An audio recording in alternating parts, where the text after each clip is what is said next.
know in terms so that we can be able to make them panelists to be able to address this. But we are looking for Dr. Lilibet or Gideon Murimi. But if I can start off with just a few questions that have come regarding CPD, in terms of some asking that you've attended many sessions, no CPD or token. Yes, a number of them resulting in no CPD or token. There could be various issues that could be there. Either you did not subscribe to the event, or you have not checked your spam folder, or for the same, or you might not be familiar with how you're supposed to claim it. We do not automatically update the points. You're supposed to get the token number, which will be sent through in partnership with Daktari Online. So you will receive that email that comes with Daktari Online, and we encourage you to whitelist, meaning that you add it as one of your contact emails, contact addresses, so that now the email doesn't go to your spam or promotions folder. It could be then when you just say you have received 0 points, we'll say that that's a question that's a bit ambiguous. We are unable to tell how to help you because we have had several events.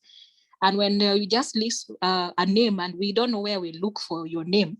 So what we want to make it a bit easier is to have a Google form that hopefully we shall share a link online, so that now it helps. We cannot tell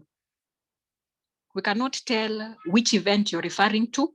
And when we check the emails, we are receiving like about 1,000 people sending 1,000 emails on the inbox. It is difficult to be able to deal with them. So if you have not received the points, it could be either you have not checked the folder, it's an event you did not subscribe to, or it is not yet on the portal. As I scan a few of these, so that regards to what if you've attended so many sessions, no CPD, that could be it. So you check whether that is one of the concerns you have. The one who's asking, is this meeting still on? Is this meeting on? This meeting is to address CPD concerns, David Miller. So that, and it will be a very short meeting because, as I said, we have already a session that should start at 7. And I want to hope that when, because as we are going through, I might not see when the board joins us. So I would want to hope that if you see Lilibet or Gideon Murimi have joined us, please, oh, thank you, Gideon has joined us. So we can be able to, I will need assistance from my fellow co-host. Yeah, there's Gideon Murimi. Okay, thank you. So if Lily joins Gideon us, and who else? Gideon Murimi and Lilibet. Okay.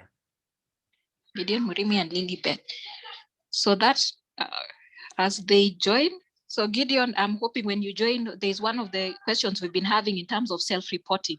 At the start of the year, we had not yet renewed our CPD accreditation status.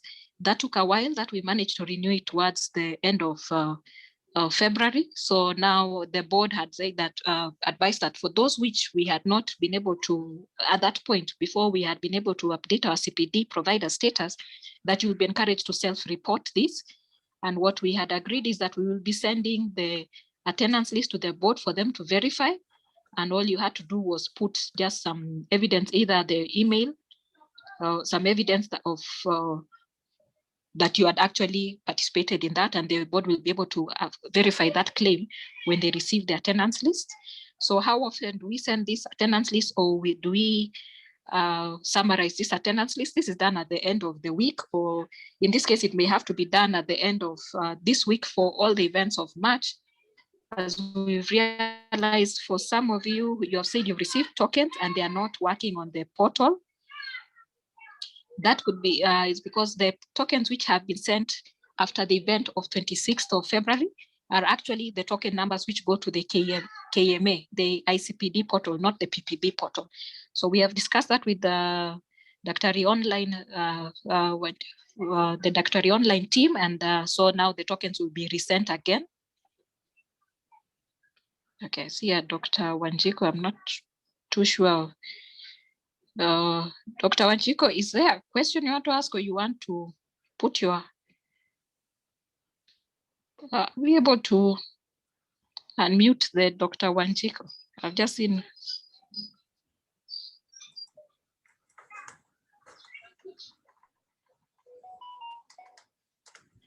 We have a raised hand for Dr. Wanjiko, or maybe that was accidental. Okay, thank you. I've seen Lily has joined us. Lily Kipkeno. Okay, so thank you. So Lily, and to hope that Lily Kipkeno is Lily Bet of the board. You can be able to unmute and just confirm. Yes, good afternoon, Daktari. Okay, good afternoon, Lily. Okay, so thank you. Good afternoon or evening. Good evening. Good so evening. Thank you, So Lily. those are my official names.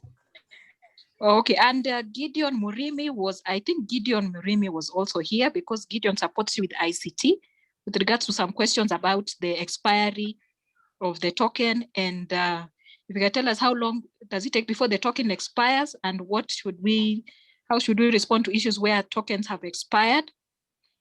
And then we'll give you an opportunity to also tell us how self-reporting will be done. So I think because we've seen so many questions about how self-reporting should be done, or what it is you require for self-reporting. Maybe Lily, you can just tell us how is it that we can be sure that you've done this right steps with regards to self-reporting. Thank you. I don't know. Okay, thank you, Daktari. I don't know if you let me answer about the expired tokens, but Murimi will come and add up. Like last year, tokens were supposed to run from January to December. But the problem with the tokens, it was supposed to run from January to December, which is still even this time, it will run from January to December. But you are supposed to subscribe because like this activity you are having now, it will not be there after midnight. You will not see this event again on your portal. So the first step is you subscribe first. Then now when you subscribe in that claim token, that activity will be, or that event will be in your portal, and it will remain in your portal until the end of the year. Then you can take any time now to claim your token. But the best is that immediately you get your token, kindly claim it so that you don't forget. So for self-reporting, I don't know if I can be given a opportunity. I think you can share. To share, what you are supposed to attach. I think you could be able to share screen. I think yes, Dr. Kinite, you can confirm. Yes, okay, enabled. Please share your screen. Yes, and please confirm Gideon. I have two Gideon, but I don't know which of them. Gideon Murimi. No, I don't have Gideon Murimi. Present. Please raise your hand, then I can pick you up. He has actually joined. You've already picked a panelist. Oh, good, yes. Good. All right. Can you see my screen? Yes. Yeah. Yes, thank you. We can see it. Yeah, these are the activities or the programs which are present currently in our online system. So the first one, we have the self-directed learning. For self-directed learning, what evidence you are supposed to attach is a certificate. There is a certificate of completion, and there is also a certificate of participation. When we talk about self-directed learning, I have seen most of you people, or most of those who are not able to attain the 20 points, they were doing WHO online activities, and that is where you are given a certificate. So you are supposed to attach that certificate as a proof of self-directed learning. Also, if you attend any activity, like maybe you attend any event or activity not in our PPB portal, maybe it was given out by any other provider like KMA or like nursing, and it is relevant to pharmacy, and you are given a token, that can be also self-directed learning, and you attach your token. So apart from certificate in that self-directed learning, you attach token. When we come to developing education, training, or professional material or other related material for practitioners. Practitioners here now is the pharmacy professionals. For in case of the person who is presenting, you are supposed to attach the presentation. or the invitation letter. And number 3, we have research and publication of papers or articles in scientific journal or current book. You attach a publication, letter of acceptance, or scholarly book. Are we together? Are we together, or I'm alone? Thank you, Lily. We are together. Okay. I have seen most of you, those who do research. I saw some of you doing attaching some research activities, and that was good of it because I could see the name of the person, even the page of the book, and I could confirm this person was in that or participated in research. Then we have the peer review of a scientific paper or a book. You have to attach the peer review invitation document or letter or invitation letter, any of them. Number 5, it is still almost the same as number 4. You attach the invitation document or letter. Number 6, we have upon successful completion of relevant, you attach proof of registration in the year. In that year, you are doing your postgraduate or diploma or your degrees. Also, for us to know that you are really doing that activity, you have to give us the progress report or the transcript of that year. Or if you have completed, you can attach the certificate. Number 7 is almost the same as number 6. So you attach all those proof of registration, progress, transcript. For students who are now, I know some of us, especially those who are upgrading, you give us the admission letter, progress report, and also transcript. We have short courses like the one which is being offered at by AMREF. You give us certificate because they usually issue certificate. Number 10, we have on-job training. This is like now those who are doing an internship. So for the person who is the preceptor, you can give us the training content and even the assessment document. And this can also, for the person who is doing internship or any other on training job, they can give us the assessment document, like the one we usually give our interns. We have the committee members of PSK. You will give us an appointment letter that you have been appointed to be the committee of that association. I don't see up here, but when we are reviewing our guideline, and we will include all the associations. Then we have this other one, number 12. You also give us invitation, appointment letter, terms of reference. Members of editorial board, you give us an appointment letter. Pre-registration, pre-enrollment, we usually have as those who usually come to assist at pharmacy and poisons to do as examiners when we are doing board exams. So we usually give them invitation or appointment letters. So when you are claiming your tokens, your points, you can attach that invitation letter. And the last one is the other board activities. This is pharmacy and poisons board activities, not any other board, like evaluation of clinical trials. You will attach the invitation letter or appointment. So these are the activities which are currently in our online system.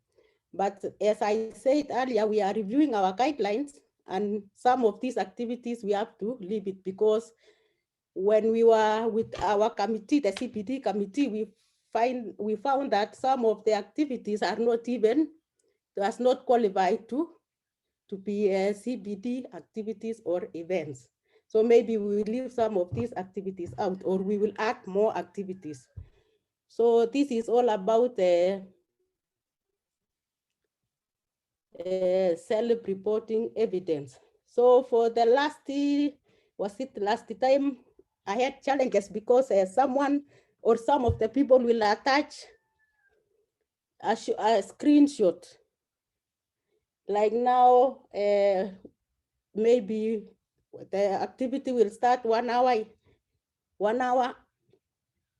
So it was difficult for me to now know, do this person really attend the activity? But if you attach this evidence, we are saying it will be a proof that you attended the activity. So I don't know if there is any question up to there, because this is what I had for self-reporting evidence that you are supposed to attach. Back to Dr. Ayuak.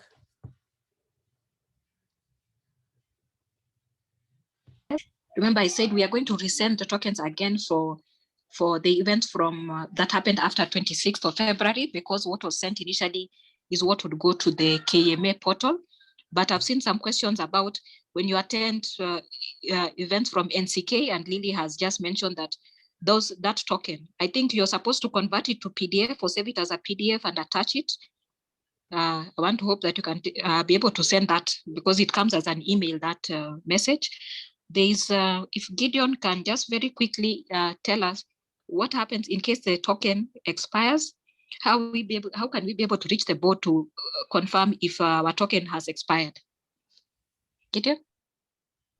Okay, thank you very much, Dr. Ewak. Now, tokens expire on the 1st of December. So generally, we don't expect the tokens to expire. However, we have an email on, there's a CPD's email, where you said, I don't know that I can be able to send CPD. CPD, there is a CPD email, or the practice email, whichever you prefer, which you can use to send us the tokens that have expired, or the ones that you're having a problem with. And then using those tokens, we can now try and assist you. However, I wanted, because I also have some limited time, I wanted to explain something that you have found that is getting some people challenges. We are discovering that some events are slotted to run throughout the year. So when the token is issued, the token means it will only become active at the end of the year when the event ends.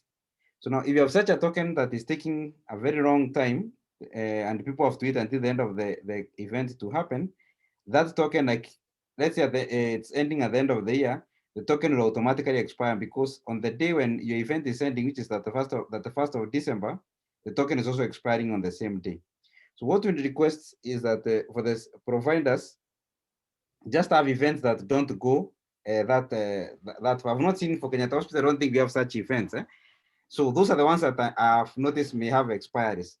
Then the other ones is some people who never claim their tokens, so they stay with the token given until finally the token expires.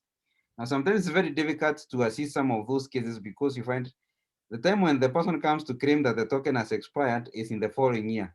Like this year, we received quite a number of tokens that people are claiming they want to claim their tokens this year for events for last year. Because the person haven't got the minimum points required, they hand the tokens, either they forgot to put or something happened, they never put the tokens.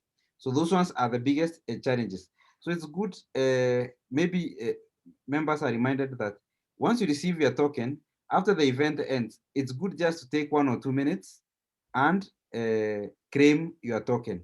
Don't keep it for too long. That issue of requesting for tokens sometimes may be difficult to do it, especially if the year we change from 1 year to the next. Thank you.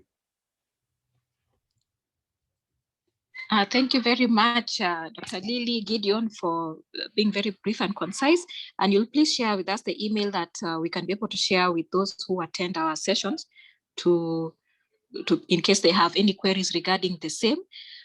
Because going through the emails and trying to respond to several emails is taxing. And as we've said in many sessions, that we actually don't have team, we say employed to do the CPD. We just have one volunteer who tries to be able to summarize these registers and make a list that can be mail merged and emailed to you.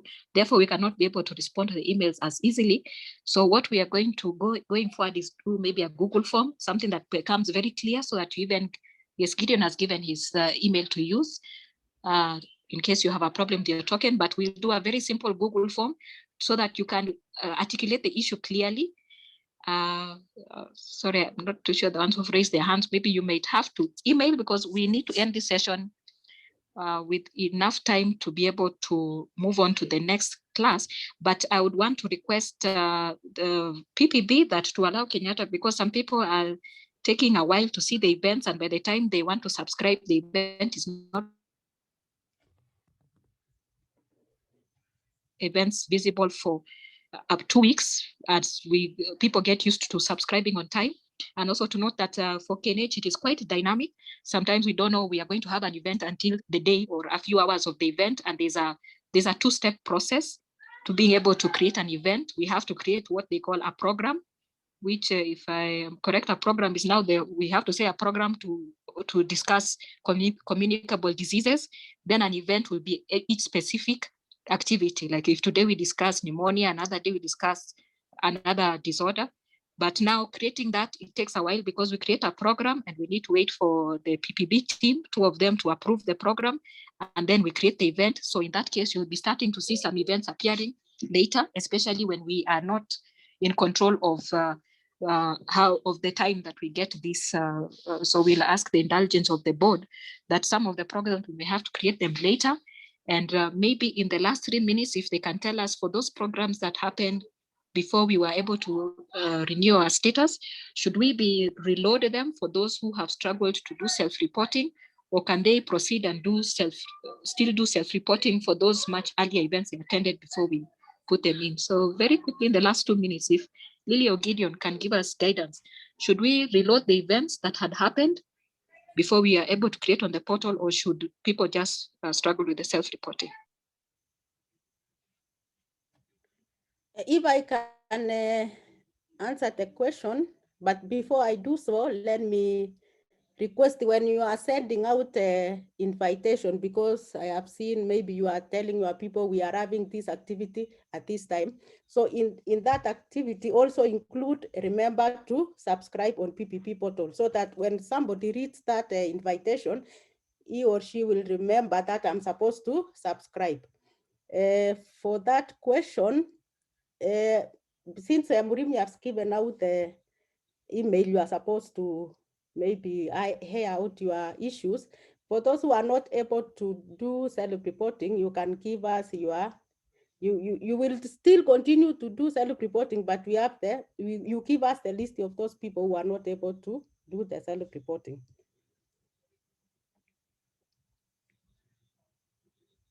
Okay, thank you. I know we have just 1 minute to the end of the session. I was hoping that we'll have had the link for the Google form. Maybe when we do the subsequent invitation, we'll add that to remember to subscribe, and also put the link for those who have issues. But you have seen the email that is given there by Gideon. I'm sorry for those who might be having many, but I think in summary, those are the main concerns which are usually raised.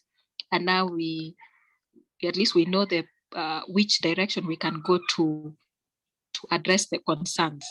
So we need to be able to end this meeting to allow the 7 p.m. session to start. So thank you all who joined us, and I hope for those who joined us that there's something that has helped address an issue that you've had, and we will keep communicating on the same. So thank you so much, Dr. Beth and Gideon, for joining us today. I know it might have been short notice, but thank you so much for joining us today. And I am to believe you've looked at a number of the questions, and you can include in the PPB portal as area for frequently asked questions, so that people can be able to go through that and address them. And for those who also asking about how do they get CPD provider status for their facilities, please reach out to Gideon and the PPB team. They've sent their emails so that you can be able to do that. So thank you so much. Unfortunately, I'm going to have to close the meeting at this time because we need to start the 7 p.m. webinar on vaccine. So thank you so much. Thank you. I hope you can also join the 7 p.m. Yes, we need to end this meeting so that now we can move to the 7 p.m. meeting. So thank you. Thank you very much. Okay.